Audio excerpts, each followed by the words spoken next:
Hello and welcome to this premium episode number 374. I am Cornelius Fichtner. Premium means that this interview is reserved for you, our premium subscribers. So thank you very much for joining us today, for supporting the podcast with your subscription. Please don't forget, you get to earn PDUs for listening. So please visit pm-podcast.com/PDU for all the details, and of course tell your PMP and PMI-ACP or PGMP friends about all the PDUs they can earn. When we last spoke with Dave Davis, we learned about the basics of benefits realization and benefits realization management. We discussed the benefits management process and focused on the important aspect of how all of this fits into project benefits management. Now that we understand the theory of benefits realization management, it's time to take the next step and ask, how do we actually do all of this? Well, luckily, Dave has a lot of experience in applied benefit management, and he happily agreed to this second interview so that we can take a look at a case study. You'll hear how we project managers are involved in the overall process, the importance of engaging stakeholders, how to ensure alignment between benefit management and organizational strategy, and of course, we will also look at metrics. And so, for your own personal benefit, please enjoy the interview. The Project Management Podcasts feature interview. Today with Dave L. Davis, Project Manager for General Electric Brilliant Factory.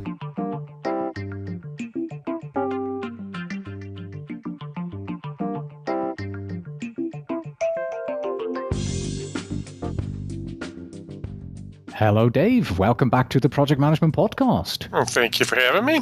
We want to see how benefits management works in action, but before we get to that, just to set the stage for everyone, would you please remind us sort of what benefits management is, how it affects us project managers, and when and how we PMs get actually involved in benefits management during our projects? Okay, well, benefits management is a structured/disciplined approach to be able to determine why the company should make an investment, how can we measure or realize this investment, and are we doing the right things? That's probably the fundamental core of benefits management, is to make sure that we're spending our resources, human, financial, material resources on the right projects. And so what benefits management consists of is a couple different stages. One, aligning what we're trying to do with the strategic intent. The benefits management is actually within the program management domain of the PMI, portfolio program project structure. And there's 5 pillars or domains within that program management. One of them is, first, probably foremost, strategic alignment, is what we're trying to do align with the strategic intent of the business. Then there's another piece in there with is stakeholder engagement. Do we have the right stakeholders involved and engaged? Benefits management is really a lot of work on getting the stakeholders to understand what benefits are being derived, how we're going to measure them through our KPIs. Another domain is stakeholder management, and that's getting the business members, responsible organizations, et cetera, to understand what the future state's going to be, the benefits of going there, what our KPIs are to measure how we get there, a time frame and a roadmap, but also to get that ownership. The next part fits into a governance or really a decision-making model. How are we going to make decisions based on benefits? And that's one of the key cultural shifts that needs to occur in benefits realization, is that new decision model where the question isn't as much time, cost, schedule, but what is the impact to the benefit?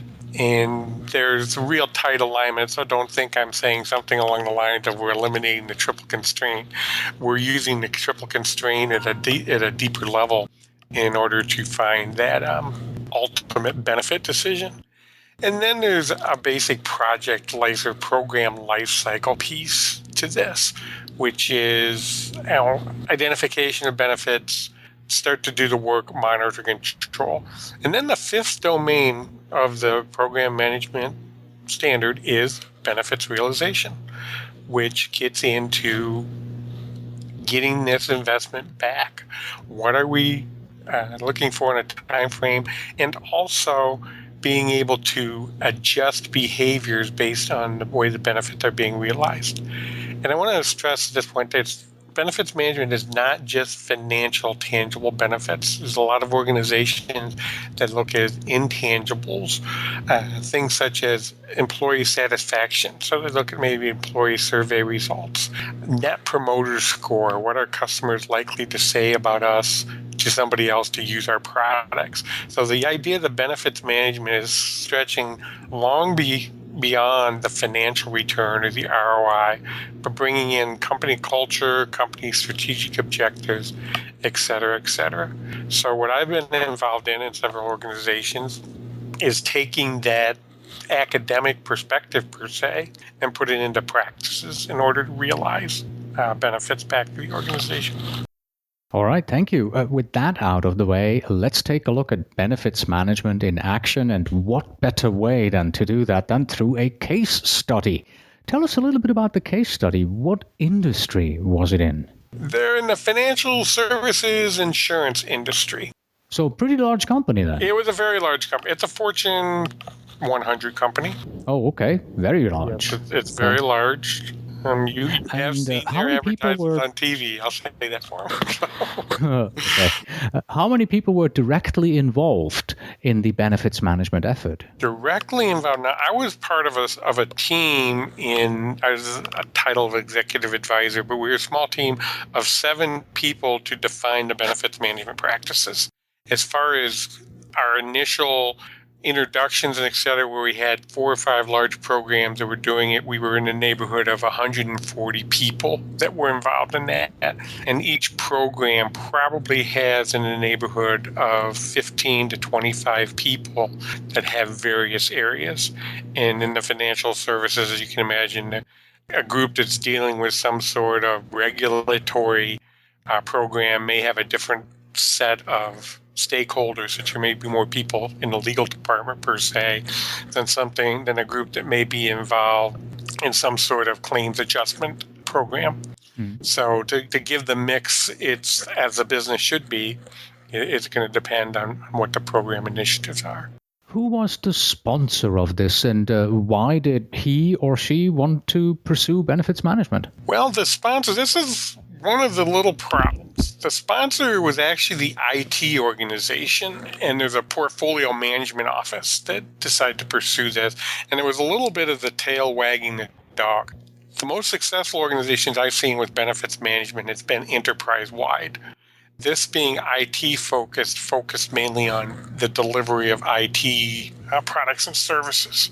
So it was driven by an IT program manager that then got their customers and sponsors together. The sponsor was usually whoever provided the original business case for the investment itself, which oftentimes was a team within a business unit itself that would look at what their major strategic objectives were for the year and decide to pursue those. And it started out maybe at a high level, such as we were going to reduce SG&A expenses. And so that started a program, and then we started to develop more of what the flesh of that would be, and et cetera, et cetera. And this is a large company, so there were multiple programs within a pipeline that needed to be vetted and evaluated, and et cetera. So the numbers that actually made the decision of when a program became real was probably in the neighborhood of 50 people throughout an IT organization, and with some of the governance of the IT from some finance people. Did you have any insights into the budget, and are you allowed to talk about that? I really can't talk about that too much, but they were in the tens of millions and hundreds of millions for the cost over the life of the program, which could be a 5 to 7 year program. And the benefits, of course, were more than that. We're projected to be higher. Yeah. And when did they start the effort? I joined the organization in 2014. They actually started doing some work in 2012. There was probably 6 to 8 months of an individual selling the concept of benefits management practices and bringing discipline around it. And it was a part of another big thrust within this organization to take a disciplined approach to organizational change management. And we really started to see some synergy between OCM, change management, and BMP, benefits management practices. Well, let's fast forward to today. Would you say that the effort is a success or is on the way towards a success? It is a success. There have been a couple programs that have gone into the second or third year of it. There's still monitor controlled benefits. There have been parts of it that have been transitioned to operations and is no longer being monitored by the IT program manager. There is more involvement of the operations side to be able to manage that realization longer term. Back to the decision model, I saw more and more discussions around that decision model and using benefits as a criteria. Now, I personally have left that organization. I'm in another one now, so I can't speak to exactly how it is today, but I do keep in touch with a couple people there, and they're gainfully employed, keeping very busy, and they've expanded it into some other business units within the last 6 months. So it is growing. Excellent. The listeners here and I myself, we are project managers. So let's look at what interests us at project managers most. How were the project managers involved in this effort? We tried to get, and they're getting much better at it, getting benefits as part of the program or the project charter. Now, these are the benefits that you're going to be delivering, or these are the outcomes and capabilities. I should back up a second. There's a benefits modeling process that identified a benefit and the outcome and the capability. And I know there's a lot of people that get really hung up on the definition of outcome or capability, so I'm not going to try and define those definitively, but give kind of the basic broad brush of what we were defining it as. That an outcome is a specific functionality within an application or a process, while a capability is overall the business can now do something, which may be that there's certain functionality in 2 or 3 applications that work together to deliver that capability. So the project charters and getting the project managers involved was to have an understanding of the outcomes and capabilities that they were to deliver and the tactical product that were being project managed.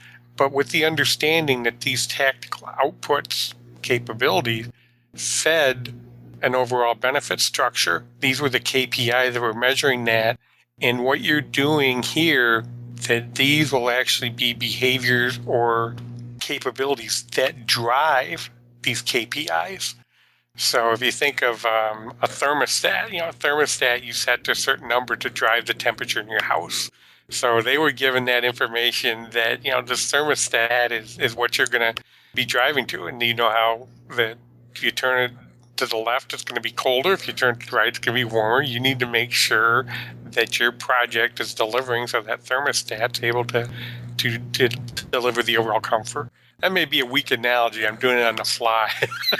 And I was getting into it. I can follow along. Maybe I shouldn't go there, but that was the idea, that the project managers, from their project perspective, really had an understanding of what they were delivering, how it was going to be measured to the overall benefits realization, and where it fit into the roadmap, and really try to focus them on the tactical delivery of their project charter.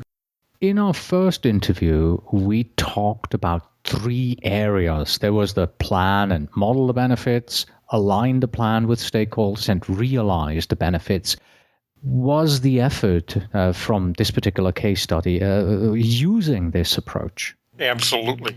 Okay. Well, tell us a little bit about how all of this was done. Let's look at each of these 3 one by one. Plan and model the benefits. What happened here? Well, Plan the Benefits was driven initially by a business case that was approved for the program from a portfolio perspective.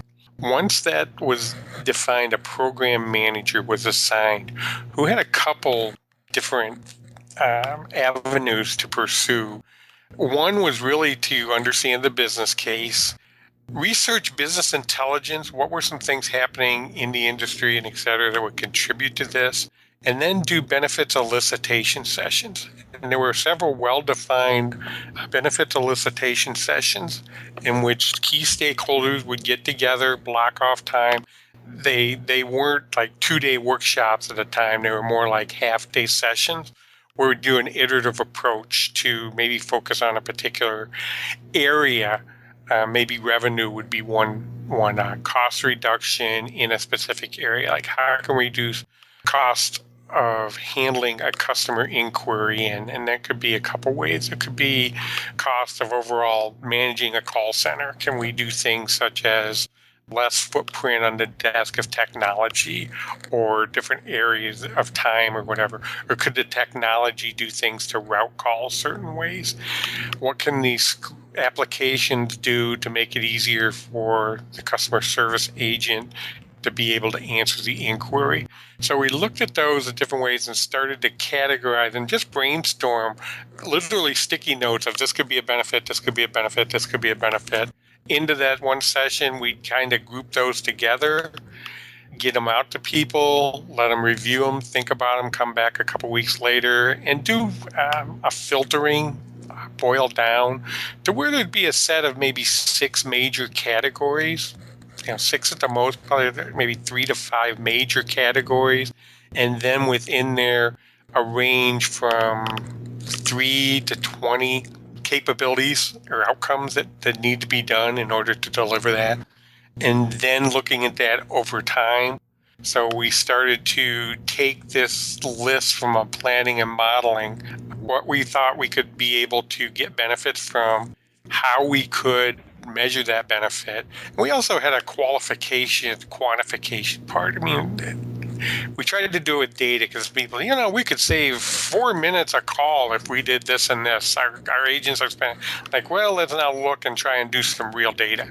And the 4-minute a call estimate maybe came back to 2.5 minutes. Or in some cases, there was one and it wasn't a call, but another where we were conservative on what was the initial thought of the benefits. The quantification aspect was usually assigned an individual and not necessarily the one that came up with it, but so hopefully have a little bit more objective analysis.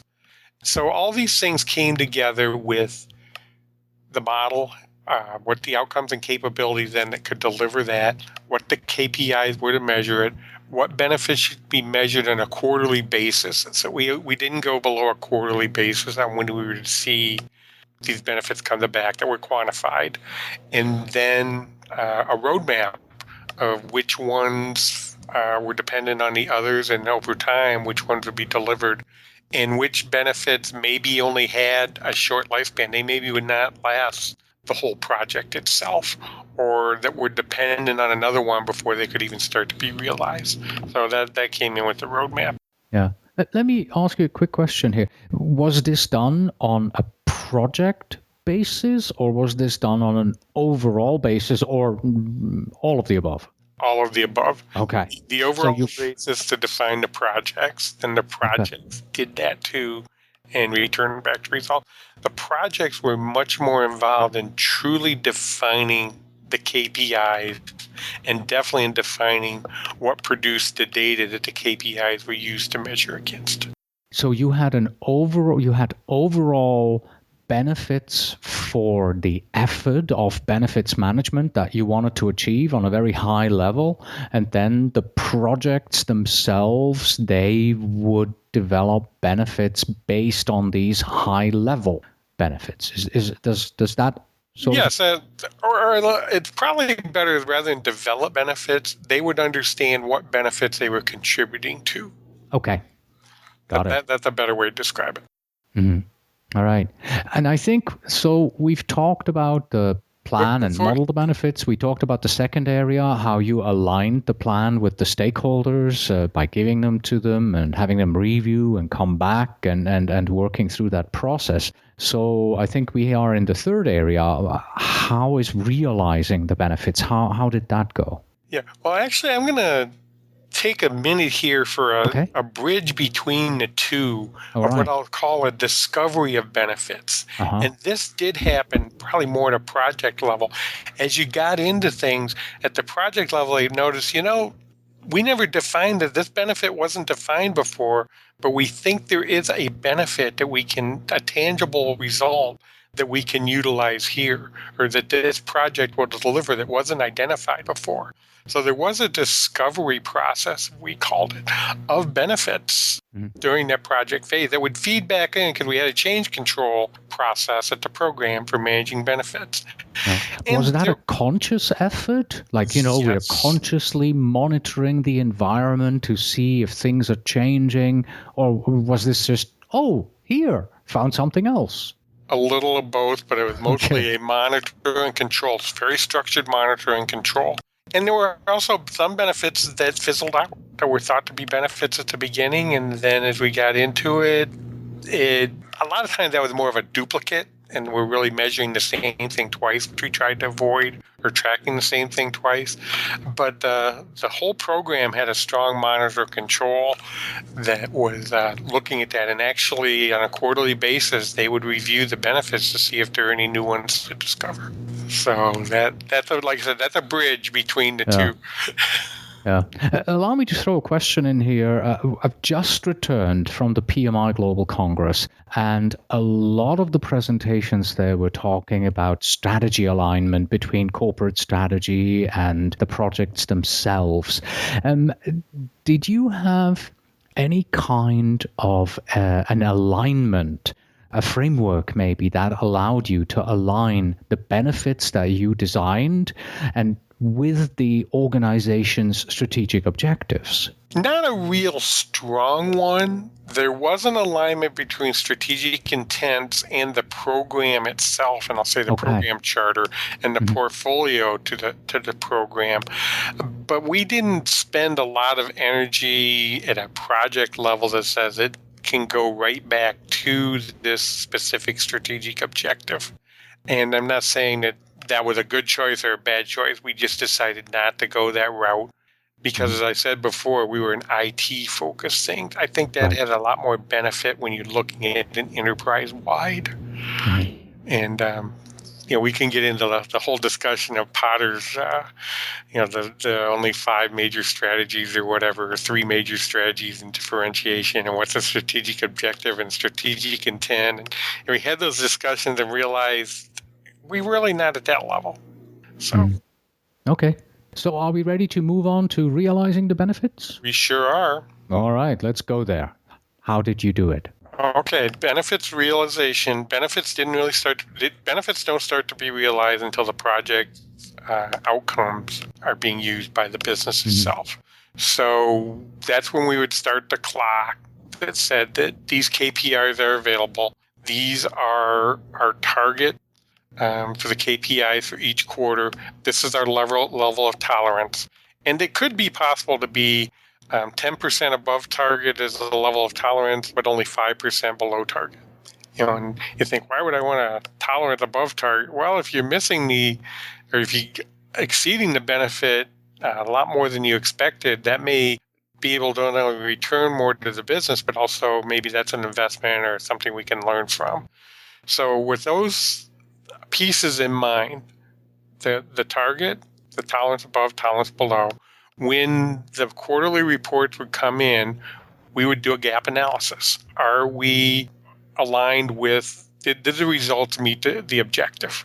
And, it never happens, right? There should always be a gap. You really need to get nervous if you're always meeting your objectives. And then that analysis of where's our tolerance? Oh, well, we were expecting 10,000. We got 9,900. We had a 10% tolerance. We're okay. We're good. Oh, we're expecting 10,000. We got 8,000. We exceeded that tolerance. So why? What actions or behaviors do we need to take to close that gap, that expectation gap? And there's only one of 2 ways to close the expectation gap. 1, change the behaviors or whatever is driving the actual result, or 2, change the expectation. Yeah. And so there was a monitor control that if the expectation was wrong, there'd be an actual benefit change process. We said, we either overestimated or underestimated what the benefit was. And it would be then, that would be the only way you could modify the goal. Now, it was easier, what are the contributors to these and how can we change them? That classic example, we're running high on budget, so we're going to cut travel. That's a behavior that's going to be able to fuel a contributor to an overall cost package. So this was done quarterly, led by the program manager, and then transitioned to operations. But that review of our target results, actual results, there was one program that was getting pretty good at even looking at trending and see if things were starting to trend hot and whether to take action. I am no longer there, so I don't know what their level of success was, but it was some pretty interesting models they were doing. There was an Excel wizard in the organization that wrote some really intense macros that were doing some of this trending and all that. So I see that level, and I see tools being that level in 5 years from now. I was just going to get into the tools, but not in the detail of, what tools were you using and things like that. More like, how were you actually gathering the data for measuring the benefits realization? Was that done manually, or was everything automated? A little bit of everything? A little bit of everything. Most of the applications that we were involved in did have that capability to be able to capture metrics. And we had the metrics, and so there were structure reports, there were different files that could be downloaded to Excel. Excel was the tool of choice in this organization. Everything was communicated via Excel spreadsheet. That's just behaviors of that. That's a culture thing. But it was oftentimes, as the projects understood what benefits they were contributing to, they did have requirements to be able to do that reporting. So, and then others were surveys that maybe were conducted afterward, or there were also some that was gathering of data and information from 2 or 3 different systems aggregated together to be able to measure against the KPI. So to your point of all of the above, it was all of the above. Okay.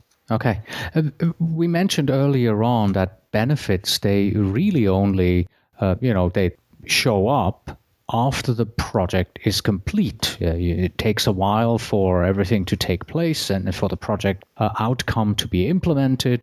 Project is closed, maybe half a year later, the benefits are coming in. In a situation where, after the 2 reporting cycles, first and second quarter, you see, this project has been done for half a year.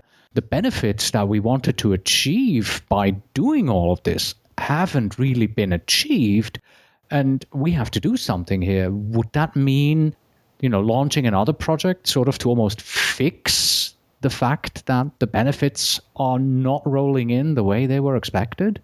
That could, yes, I've seen that, but that's where I got into the whole change control piece. That if the benefit has been below target a couple reporting periods, that we really need to do a change management on the benefit itself for how we're tracking it. Then as we pull back and do an analysis, why didn't we meet our forecast? And quite frankly, the biggest reason was we aren't as good at forecasting as we need to be. We tend to be overly optimistic. We like sunny day paths. I think we also, and nobody can do this extremely well, misjudge trends in the marketplace. Things that were hot for a while suddenly within minutes can become cold, it seems. So, guessing the right marketing cycles and business cycles and all those came in.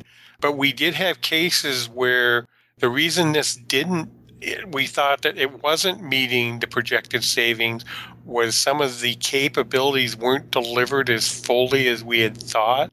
So we initiated a new project in order to enhance those capabilities to perhaps span into some other markets or just basic new functionality that perhaps the workflow wasn't as optimal as it should have been. Yeah, so the answer to your question is yes, it would drive new projects. That may or may not have been even within the program. I was one example. It actually drove, we called them a small work effort or a SWE.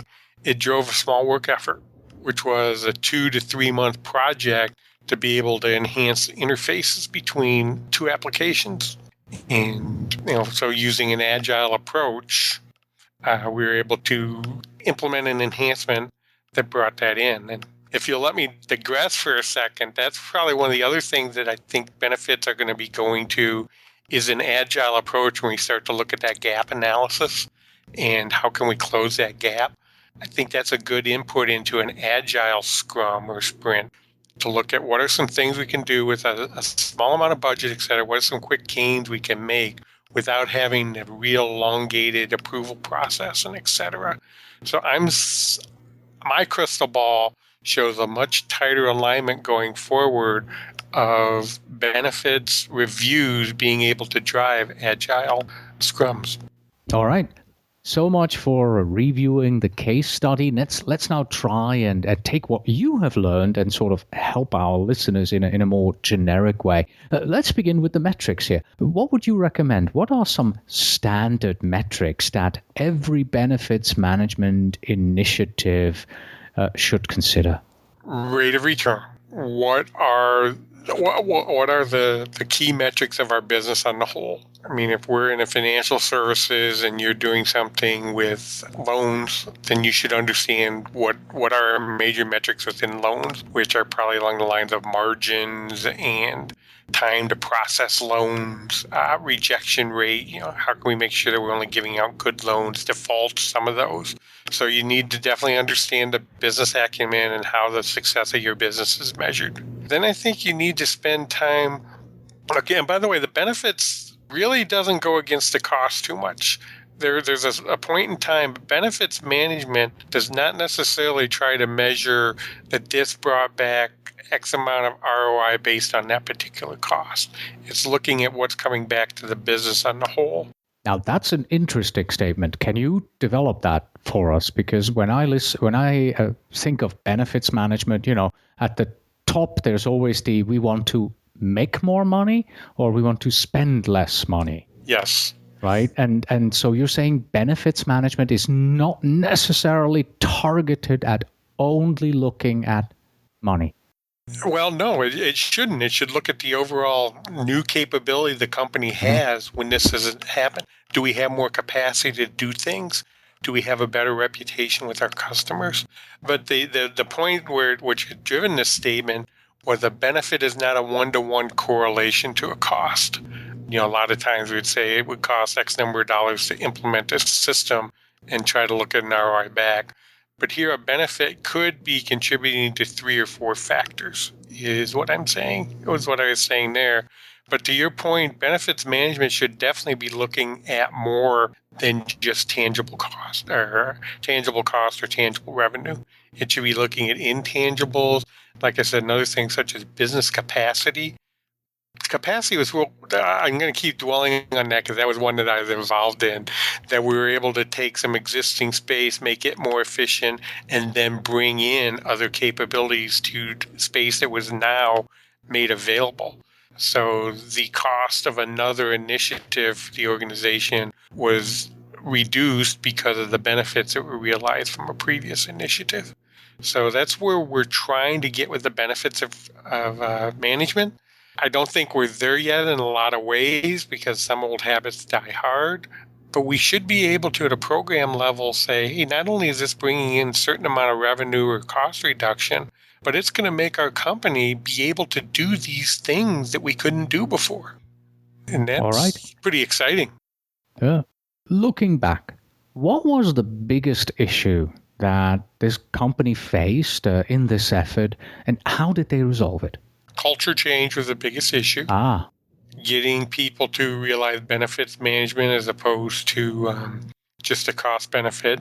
Selling that it's not a fad, that it does have some merit to it. I mentioned at the same time we were doing some organizational change management, so there was some OCM things that were being done there as far as making people aware of what was going to be happening, getting their contribution coming in. So an education process. Getting them involved in the elicitation sessions was important. When I first started the working world several decades ago, they were dictated to you. I mean, you were basically given, this is the benefit, this is a cost-benefit analysis, and you're going to go, what you're going to do is make it happen because here's the budget, and you're not going to exceed the budget. Well, benefits management has more involvement in what do we think these benefits are going to be, helping to justify or validate, quantify the forecast, qualify, quantify, all those different pieces. So there's much more involvement of all the participants than there has been in the past. So that trust equation of people, the same challenge is being held in agile shit. Since you're taking away some of the power and the authority, that building down and trusting people a little bit closer to the actual action or not as high on an organization chart, making some of these decisions, these calculations, and these forecasts. That was a big part of the culture shift that needed to occur. And it's still happening. Let's also take a look at the other side. Was there anything that was less difficult, or maybe something that you thought, oh, this is going to be hard, and it wasn't? There were a couple. One was probably people's willingness to try it. That I thought we did get a little bit more resistance, that people were kind of ingrained that we've always done it this way. But that wasn't as big an issue as I had expected or anticipated going in. The agreement to get other organizations involved was a little bit easier than I thought, and involved and committed and staying involved. Those of us, again, that have several years have gone through several iterations where initiatives would happen. We're going to call it some sort of name. We're going to get everybody together. And it started off all rosy and lots of things and lots of participation and lots of involvement. And then over time, some people became less interested. There was maybe an org change, et cetera, and you couldn't sustain that long term. I saw this level of commitment much more sustainable, and that surprised me. And then finally, what are 3 things that you have learned from this case study that you think everyone involved in a benefits management effort should know about and apply in their own initiatives? First, benefits are much more than the monetary piece. That benefits need to be looked at holistically from beginning to end. And one person's benefit is another person's disbenefit. And let me rephrase that, or let me restate that. One person's benefit is another person's disbenefit. So the soft skills of getting people to work together when one of them is going to come out on the short end of the stick. It may be, as I talked about before, consolidation of call centers.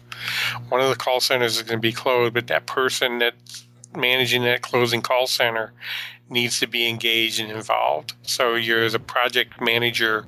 You have another set in your toolbox to be able to influence and persuade that involvement.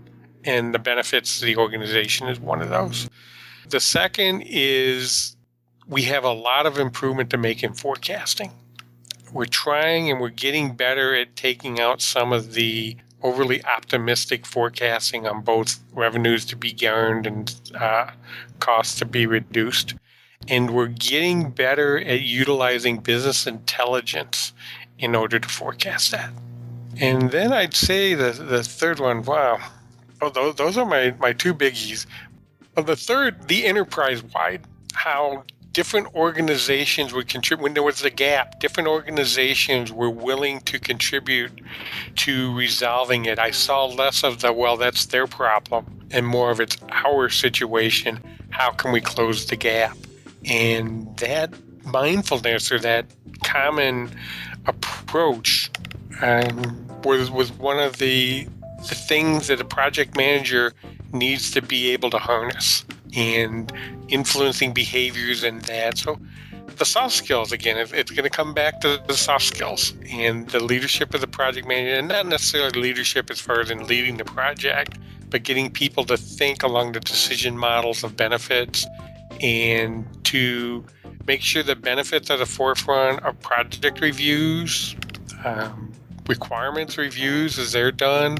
Be able to ask the question if somebody comes up with an issue, how does this impact our benefits?